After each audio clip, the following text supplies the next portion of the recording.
Στέλιος, μιλά, που μπορώ να σε εξυπηρετήσω. Ναι, παρακαλώ, έχω ένα πρόβλημα με τον υπολογιστή μου.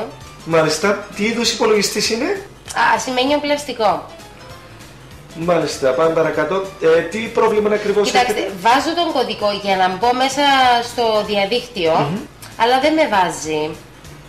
Δεν σας βάζει στο διαδίκτυο εννοεί? Ναι, δεν με βάζει μέσα.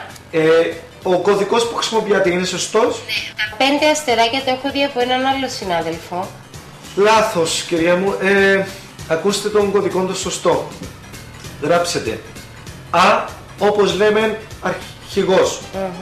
Π, μικρό, όπως λέμε Παπαδόπουλος. Χ, μικρό, όπως λέμε Χριστόφιας. Κ, κεφαλαίο, όπως λέμε Κασουλίδης. Ναι, μ' ακούτε? Ναι. 7.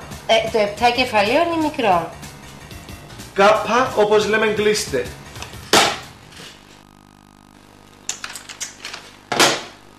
Πάλι να μείνω έξω από το δίχτυ.